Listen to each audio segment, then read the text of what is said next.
지난주에 제가 로마서는 크게 1장부터 11장까지의 전반부, 그리고 12장부터 16장까지의 후반부, 그렇게 구분할 수 있다고 말씀을 드렸습니다.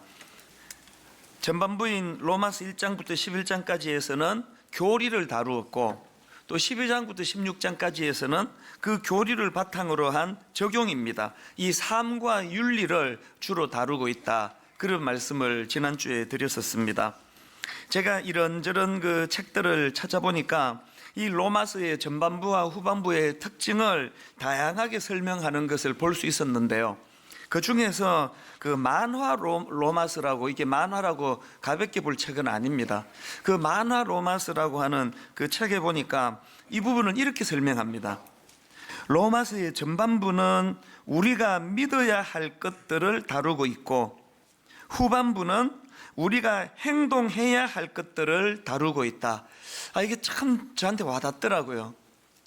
로마서의 전반부는 우리가 믿어야 할 것들, 우리의 구원을 위하여 하나님이 어떤 일을 행하셨던 것들에 대하여 우리가 믿어야 할 것들을 다루고 있고, 그런가 하면 후반부에는 그 믿음을 바탕으로 우리가 행동해야 할 것들, 그런 것들을 다루고 있다. 그리고 이런 표현도 있었습니다.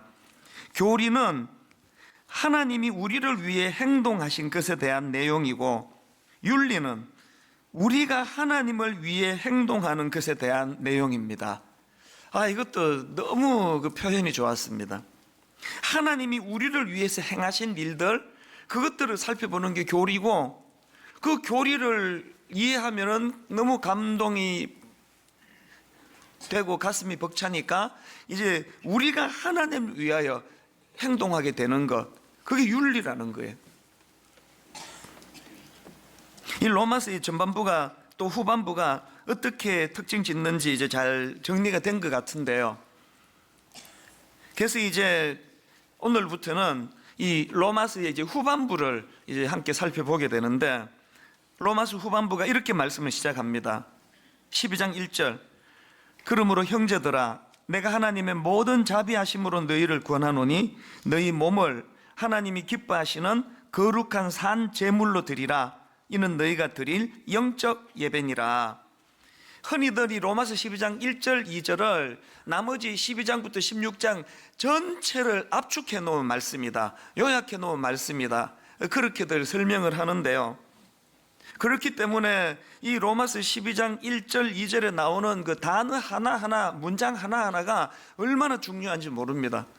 사실은 제가 원래 그 설교 제목을 다르게 잡았다가 이번 주 이 한 절을 한 번 설교로 이게 담겨지지가 않는 거예요. 그래서 제가 설교를 두 번으로 나누었습니다.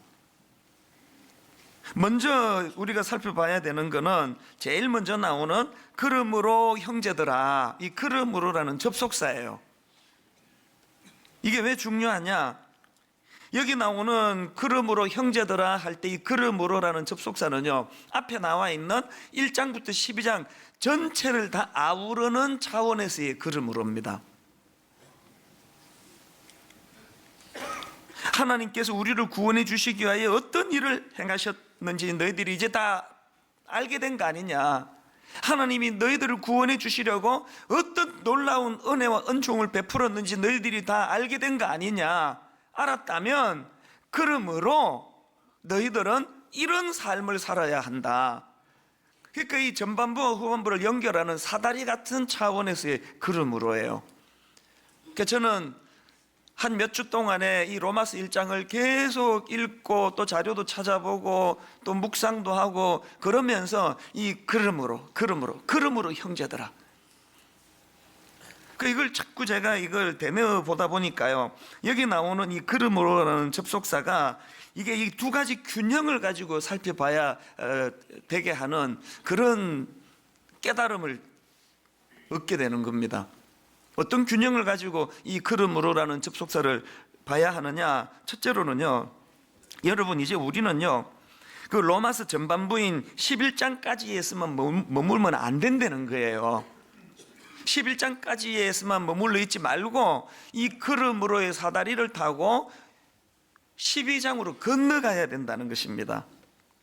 앞에서 제가 로마서의 전반부는 우리가 믿어야 할 것들을 다루고 있고 후반부는 우리가 행동해야 할 것들을 다루고 있다는 그 정의를 제가 읽어드렸는데요. 오늘 솔직히 오래 예수 믿은 사람들의 문제가 뭡니까? 12장까지 해서 건너가지를 않아요. 그래서 막 교리 뭐 이런 건 굉장히 능통한데 또 그것 갖고 막 싸우기도 많이 싸워요. 뭐 이게 옳다 저게 옳다 이러는데 삶이 안 따라주는 거예요. 왜 그렇습니까? 12장으로 건너가는 사다리가 없어서 그런 거 아닙니까? 우리가 11장까지 해서의 하나님이 우리에게 행하신 그 일들에 대한 감격이 있다면 그러므로 형제들아 이 사다리를 타고 빨리 이제 우리가 하나님께 무엇을 해드려야 할지,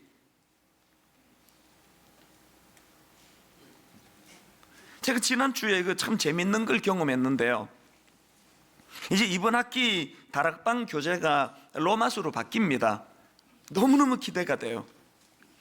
그래서 제가 이제 로마서 1장을 가지고 교재를 묶어 놓고 이제 전에 그 설교한 걸 요약해서 막 프린트도 나눠주고 이게 너무 그 번거롭고 힘들어 가지고 이번에 아예 그 교재가 나오는 시점에 그거를 묶어서 이제 책을 내야 되겠다.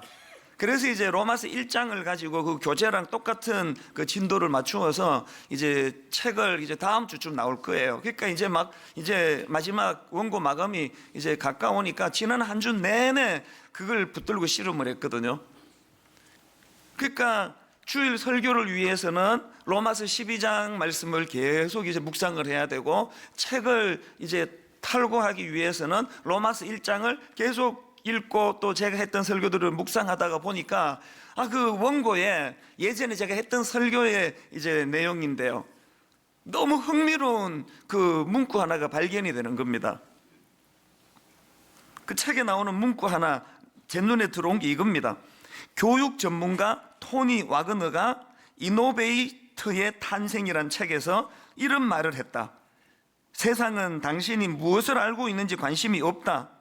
오로지 당신이 아는 것으로 뭘 할 수 있는지가 중요하다. 이게 굉장히 저에게 인상적이었습니다. 지금 제가 로마서 12장에서부터 바로 이 토니 와그너의 말이 이제 우리가 그러므로라는 사다리를 타고 도덕적이고 윤리적인 삶을 구현해내야 한다는 핵심이 바로 이 말씀 아닙니까? 세상은 당신이 무엇을 알고 있는지 관심이 없다. 오로지 당신이 아는 것으로 뭘 할 수 있는지가 중요하다.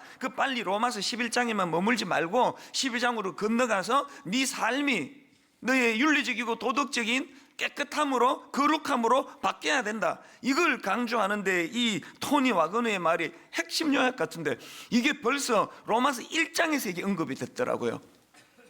하나님이 이토록 그러므로의 사다리를 타고 우리가 거룩한 삶, 우리가 정직한 삶, 우리가 도덕적이고 윤리적인 삶, 이런 것들을 하나님이 원하신다는 걸 지난주에 발견하고 굉장히 인상적이었습니다. 여러분 지금 1장부터 11장에만 갇혀 계시는 분 꽤 많습니다. 주로 세상에 욕먹는 게 그런 거 아닙니까? 여러분이 로마서 1장부터 11장까지 그 주옥 같은 교리가 깨달아지는 은혜를 누렸다면 그 깨달음을 가슴으로 내려야 돼. 가슴으로. 가슴이 뜨거워야 돼. 눈물로 읽어야 돼. 눈물로. 그리고 그 가슴에 물지 말고 그 손으로, 그걸 발로 내려 보내줘야 돼요. 머리에만 머물고 있는 교리는 너무나 무기력하기 짝이 없는 거 아닙니까? 여러분 이제 저와 함께 로마서 12장 1절에 이 그러므로 형제들아, 이 그러므로라는 사다리를 타시고 이제 거룩한 삶을 향한 그런 발걸음을 옮기는 그런 저와 여러분 되시기를 바랍니다. 야고보서에서 이 말씀을 얼마나 강조합니까? 야고보서 2장 17절 이와 같이 행함이 없는 믿음은 그 자체가 죽은 것이라. 머리에만 교리를 가두어 두면 네가 11장까지 했으면 그렇게 그냥 머리로 지적인 어떤 그 탐구로 말씀을 받으면 그 죽은 거래요. 야고보서 2장 26절에 또 반복합니다. 영혼 없는 몸이 죽은 것 같이 행함이 없는 믿음은 죽은 것이니라. 심지어는 야고보서 2장 20절이요. 허탄한 사람아, 행함이 없는 믿음이 헛것인 줄을 알고자 하느냐? 탄식을 하시는 하나님의 마음이 느껴지지 않습니까? 저는 너무너무 기대가 돼요. 이제 로마서 12장의 걸음으로의 사다리를 타고 이제 말씀을 살펴보면서 이제 모든 이 주변의 불법조차 다 없어질 것 같고요. 예배 마치고 나면은 그냥 나만 빨리 가겠다고 막 남의 사정 봐주지 않고 쏙쏙쏙 하는 이런 얌체들이 다 사라지고, 너무나 걸음으로로 인해 가지고 막 이제 예배 후에 막 질서정연한 우리의 모습을 너무너무 기대합니다. 이후로 그런 일들이 안 일어난다면은 그 모든 책임은 설교를 엉터리로 한 저에게 있음을 미리 용서를 구합니다. 이제 오늘부터 우리가, 내가 적어도 로마서 12장으로 건너간 사람이기 때문에 내 가정에서 아버지로서, 어머니로서, 내가 학교 교사로서, 내 이런 직장인으로서, 그러므로 형제들아, 그 엄청난 하나님의 구원의 법칙을, 그 비밀을 알게 된 우리가 이제 어떤 삶을 살아내야 될 것인가, 이런 기대감을 가지고 이제 로마서 12장으로 건너가게 되시기를 바랍니다. 그런가 하면은 두 번째로 기억할 게 뭐냐, 이 그러므로를 떠올리면 뭘 기억해야 되느냐, 로마서 1장부터 11장까지의 이 교리의 중요성을 잊어서는 안 된다는 것입니다. 여러분, 신앙생활은 우리가 외쳐야 되는 구호가 하나 있는데요, 한번 따라해 보시겠습니까? 선, 복음, 후, 생활. 모든 신앙생활의 원리는 다 선, 복음, 후, 생활입니다. 이 로마서의 구조가 바로 그런 거 아닙니까? 로마서의 구조가 1장부터 11장까지의 선, 복음, 이 복음이 잘 정리가 되고 그 다음에 후, 생활, 후, 산, 윤리, 이게 뒤따라가는 거예요. 그렇기 때문에 혹시 여러분 중에 나는 그래도 새치기도 안 하고, 난 불법 주차도 안 하고, 난 거짓말도 안 한다, 난 그래도 12장으로 건너왔다고 나는 믿는다, 나는 그래도 나름대로 내 삶이 난 올바르다고 생각한다, 이런 자부심을 갖고 계시는 분이 있다면요, 뭘 점검해야 되는지 아십니까? 내 이 12장부터 16장까지 나오는 이 도덕적이고 윤리적인 삶을 살아내는 내 이 행위의 근거가 어디에서 기인하는가를 돌아봐야 돼요. 여러분의 이 깨끗한 삶, 거짓말도 안 하고, 세금도 안 떼먹고, 갑질도 안 하고, 불법 주차는 말할 것도 없고, 그 깨끗한 삶을 살고 있는 그 모든 내 행위의 근거가 선, 복음, 예수 그리스도로 인하여 구원받은 은혜에 대한 감격의 에너지로 내 삶이 이렇게 변화가 되었는가, 아니면은 내 노력으로. 그러면 여러분 곧바로 바리새인으로 전락하게 될 것입니다. 예수님은 바리새인을 더 싫어하세요. 선, 복음이 없는데 자기 행위만 자랑하면은 반드시 거기에 공로의식이 따라오기 때문에 굉장히 남을 업신여기고, 지금 여러분 그 동계올림픽에서 그 여자 세 선수가 달리는 그 이름을 까먹었는데요, 막 많은 국민들이 그거 분노하는 게 그런 거 아닙니까? 내 행위가, 내 삶이 그래도 난 남들보다 깨끗해, 이런 생각을 가지고 있다면 자꾸 물어보셔야 돼요. 그렇게 깨끗한 삶의 근거가 선, 복음, 로마서 1장부터 11장까지에서의 그 은혜의 감격으로 인해 나온 깨끗함인가? 그래서 이 두 가지 균형을 늘 생각하셔야 됩니다. 이 로마서의 그 교리를 다루는 전반부 분량만 봐도요, 3분의 2를 차지합니다. 이게 3분의 2가 선, 복음에 관한 내용이고요, 먼저 다루고 있고요. 그래서 스톰스라는 분이 이런 말을 했습니다. 내게 공로가 있어서 마음대로 얻을 수 있는 것이 은혜가 아니요, 나에게 공로가 없다고 잃어버릴 수도 없는 것이 은혜이다. 이 은혜의 근거는 내게서 나오는 게 아닙니다. 또 그레샴 메이첸도 이런 비슷한 말을 했습니다. 무엇보다 먼저 내가 필요한 것은 권면이 아니라 복음이며, 나 자신을 구원하기 위한 지침이 아니라 하나님께서 나를 어떻게 구원하셨는지에 대한 지식이다. 권면으로, 지침으로, 이런 것으로서 유지가 되는 인생이 아닙니다.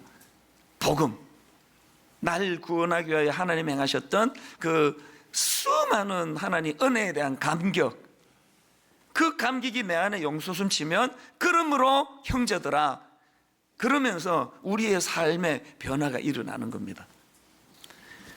이것이 오늘 그 로마서 12장 1절에 나오는 그러므로라는 접속사 안에서 우리가 찾아볼 수 있는 메시지들이고요. 그 다음에 또 하나 살펴볼 말씀이 뭐냐, 그 다음 나오는 하나님의 모든 자비하심이라는 이 표현입니다. 12장 1절 우리 한 번 더 같이 읽어보시겠습니까? 그러므로 형제들아, 내가 하나님의 모든 자비하심으로 너희를 권하노니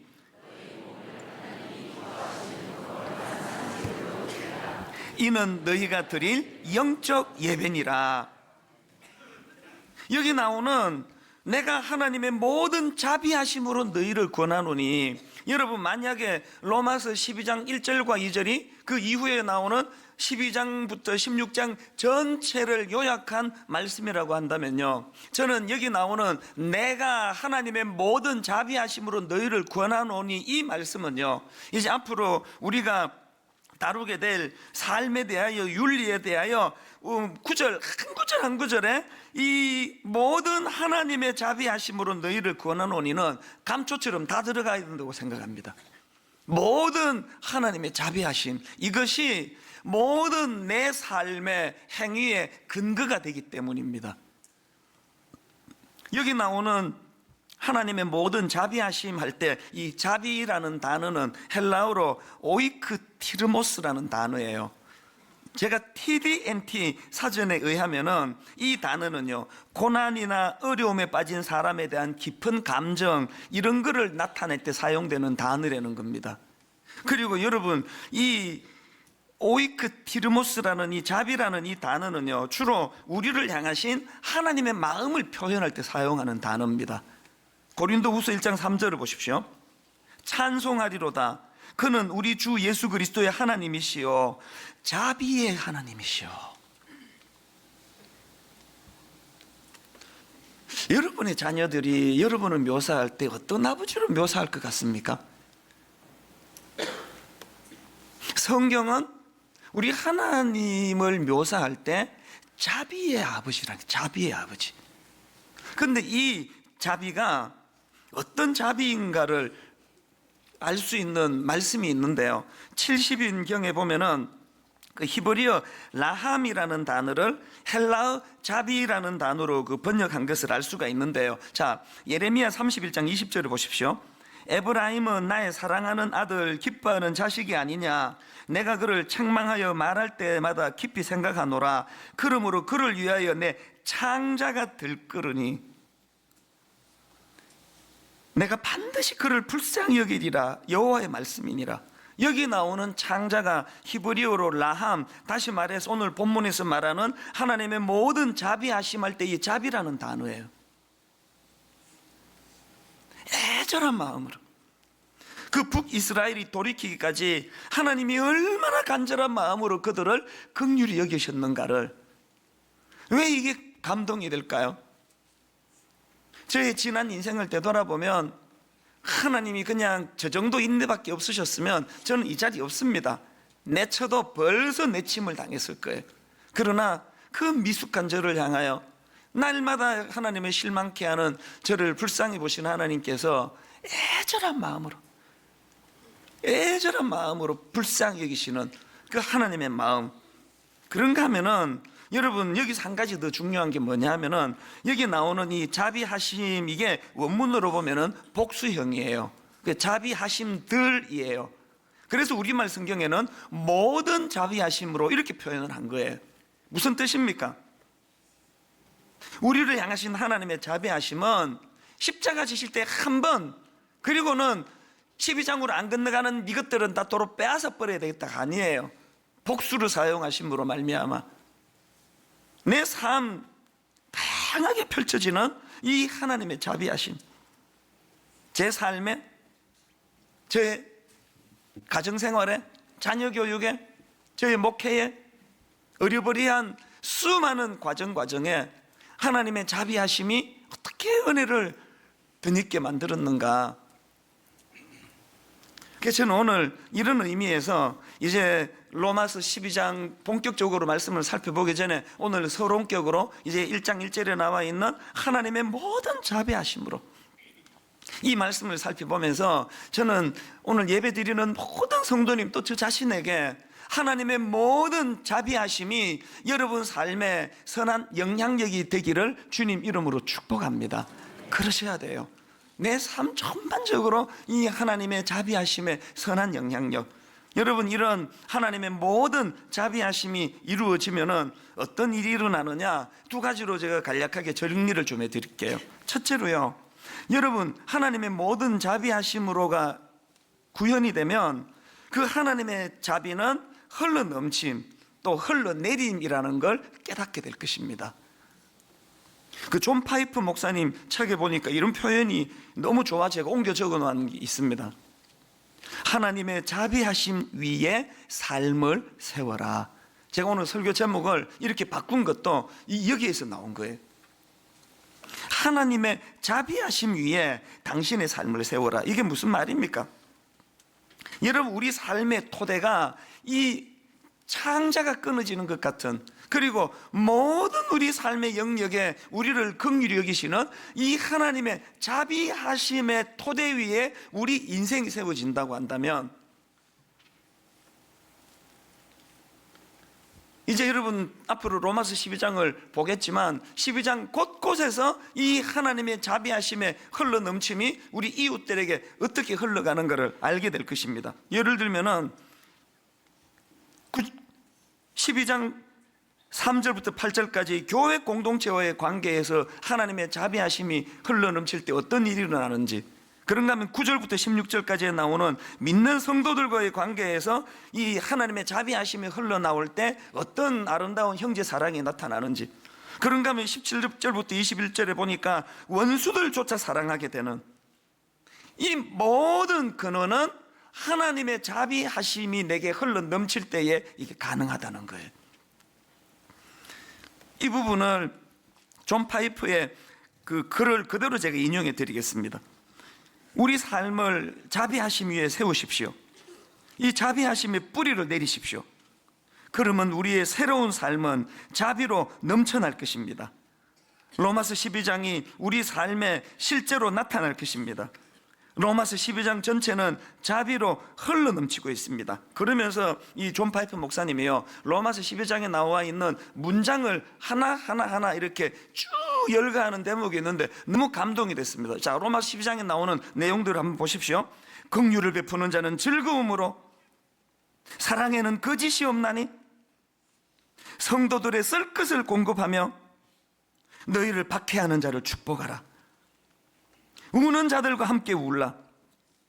낮은 대처하며 아무에게도 악을 악으로 갚지 말고, 너희가 친히 원수를 갚지 말고 내 원수가 줄이거든 먹이고. 이제 성경에 나와 있는 그 파편들을 쭉 이렇게 열거를 하는데 여러분 막 가슴이 뜨거워지는 거예요. 이제 내 삶에 이미 구현된 것도 많이 있지만 더 다듬어져서 아버지 이런 자리에까지 제가 나아가게 되는군요. 이 모든 일이 가능하기 위하여 내가 해야 될 조건은 하나, 아버지 내 삶이 이 하나님의 자비하심의 토대 안에 세워지기를 원합니다. 여러분 용서할 수 없어서 미운 사람이 있어서 괴로우십니까? 안 되는데 애쓰지 마시고요, 하나님의 자비의 자리로 나가세요. 내가 저 사람이 나한테 했던 짓보다 더 못된 짓을 하나님께 저질렀을 때 하나님이 어떤 자비로 나를 용서해 주셨던가. 사랑하기 어려운 분이 계세요. 결혼을 딱 했는데 신혼여행 가서부터 실망이 되는 사람이 있잖아요.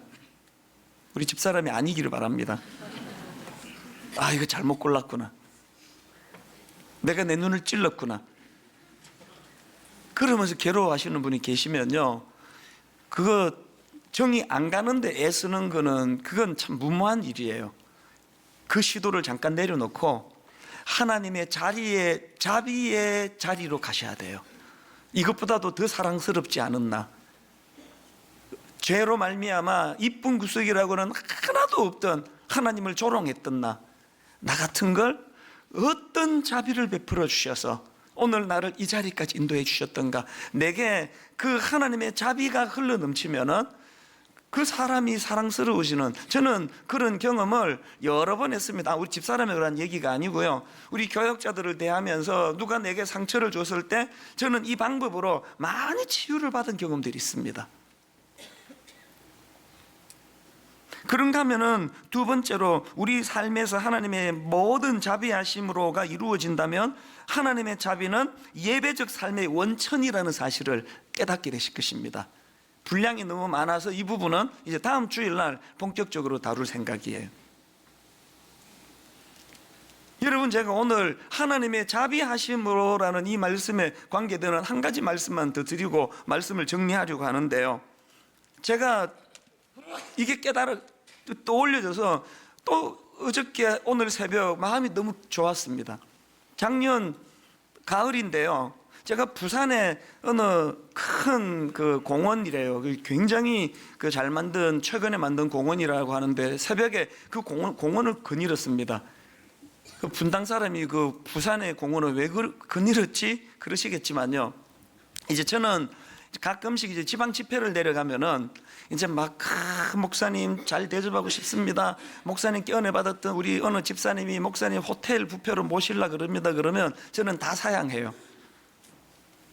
저는 그 밥 한 끼가 필요한 게 아니고, 이제 새벽기도 끝나면 아침하고 점심은 제가 해결하겠습니다. 저 찾지도 말아주시고, 이제 저녁에 집회 전에 잠깐 가서 목사님하고 교제하면서 교회에서 식사하면 좋겠습니다. 그렇게 늘 이 부탁을 드려요. 왜냐하면요, 제가 지방에 집회를 가는 이유는 그 교회를 섬기기 위해서도 가지만 이제 이 일상에 좀 벗어나고 싶을 때 가는 거예요. 이 교회 안에 있으면 막 계속 만나야 되고, 찾아오는 분, 또 메일 보내는 분, 전화 오는 분, 이러다 보니까 이 근원적으로 자기를 돌아보기가 어려운데요, 그렇게 이제 지방에 딱 가면은 이제는 이제 찾아오는 분 안 계시죠? 그리고 한 새벽 6시부터 저녁 한 6시까지는 아무도 만날 사람도 없고 만나지도 않아요. 어떨 때는 하루 종일 숙소에서 나오질 않습니다. 그러면서 이제 저 자신과 목표를 돌아보는데요, 그날 그런 시간을 가진 거예요, 그 전날. 그리고는 이제 새벽기도 인도하고 바로 이제 옷을 갈아입고 공원을 그 부산에서 굉장히 잘 만든 그 새로운 공원이래요. 그래서 그 길을 이제 거니는데 그 가을에 막 공기가, 새벽 공기가 환상적이었습니다. 미국 부럽지 않을 정도로 진짜 공기가 너무 좋았고요. 그리고 이른 새벽이니까 사람 많지 않았고요. 그 길을 거닐다가 제가 갑자기 울기 시작했어요. 이 길을 걸으면서 너무너무 가슴이 벅찬 거예요. 무슨 생각이 불쑥 들었냐 하면은, 이런 것까지 오픈해야 되나? 저는 복부 비만이거든요. 그래서 저는 여름이 힘들어요. 감출 수가 없으니까. 이거 와이셔츠나 티를 입으면 뭐 이거 어떻게 할 수가 없이 다 드러나는데, 이제 가을이 되면서 그날 잠바를 걸치니까 다 가리워지고, 저는 배만 가리면은요 이 팔다리가 가늘기 때문에 어이구, 몸매 관리를 어떻게 이렇게 잘하십니까? 맨날 그런 소리를 듣거든요. 그날 제가 이렇게 거닐다가요, 왜 마음이 뜨거워졌냐 하면, 내 영이 이런 존재인데 사실은 하나님이 십자가로 내 모든 허물을 그런 겉옷으로 가리워 주듯이 다 가리워 줬지, 실제로 나는 복부 비만이고 이 위선적인 내 팔다리 때문에 사람들이 속아서 그런 거지, 저는 굉장히 이게 심각한 문제인데 내 영혼도 사실은 하나님이 그 십자가로 다 가리워져서 그런 거지, 이게 다 드러나게 되면은 부끄러운 것들이 얼마나 많은데, 제가 이제 새벽을 이렇게 다니다 보니까 갑자기 자기 연민에 빠졌어요. 제가 너무 불쌍한 거예요. 제가 목사라고 하면서 더 거룩하지도 못하고, 목사라고 하면서 왜 이런 가리우는 것들이 많아야 되는 내 모습이 너무너무 가여워져 가지고요, 그렇게 연민의 정에 빠져 가지고 자꾸 이렇게 눈물이 나던데요. 그런데 여러분, 그 시간 후반부에 같은 눈물이 더 많이 나오기 시작했는데 눈물의 질이 어떻게 바뀐지 아십니까? 이런 나를 하나님이 자비를 베풀어 주셔서, 지난주 바울의 그 고백 다 들어보시지 않으셨습니까? 로마서 11장 33절, 깊도다 하나님의 지혜와 지식의 풍성하며 그의 판단은 헤아리지 못할 것이며 그의 길은 찾지 못할 것이로다. 이렇게 미련한, 내 가정 하나도 제대로 간수하기 어려운 저에게 하나님이 어떤 하나님의 지혜로 덧입혀 주셔가지고 이렇게 교회를 목회하는데 지장 없도록 해주셨던가, 그것이 너무너무 감사하고, 그런가 하면은 로마서 전반부 맨 마지막 구절, 이는 만물이 주에게서 나오고 주로 말미암고 주에게로 돌아감이라 그에게 영광이 세세히 있을지어다. 아멘. 결국은 이 저 같은 부족한 인간의 입술을 통해서도 하나님께 영광이라고 하는 이 고백을 드릴 수 있게 해주시니, 오늘 새벽에 그때 부산을 거닐었던 그 기억이 떠오르면서 너무너무 마음이 뜨거워지는 거예요. 여러분하고 저하고 다른 거 하나도 없습니다. 저는 지난주 말씀드린 그 권사님처럼 그렇게 거룩하게 살지도 못하는 사람이에요. 여러분하고 저하고 하나도 다른 게 없지만 결정적으로 다르기를 원한다면, 여러분, 내 이 부족한 인생은 철저히 하나님의 자비하심이라는 토대에서 진행되기를 원합니다. 그래서 감추고 싶지 않고요, 다 드러내고 싶어요. 다 드러내야 하나님의 자비하심이, 여러분, 부끄러운 걸 감추고 자꾸 감추고 이렇게 해결하는 게 아니라, 이 드러내는 허물에도 불구하고 하나님의 자비하심은 창자가 끊어지는 마음으로, 저 자식 저거 왜 저렇게밖에는 못 살지 기다려주시는 그 은혜, 로마서 12장부터 16장을 살펴보는 동안에 이 하나님의 자비하심에 대한 은혜가 우리를 견인하는 놀라운 역사가 일어날 줄로 믿습니다. 우리 주 예수 그리스도의 은혜와 하나님 아버지의 다함없는 사랑과 성령님의 감동, 감화, 위로교통 충만하심의 역사가 주신 말씀 마음에 담고 힘 얻어 달려가기로 다짐하는 모든 주의 자녀들 머리 위에 지금부터 영원토록 함께 하시기를 간절히 축원하옵나이다. 아멘.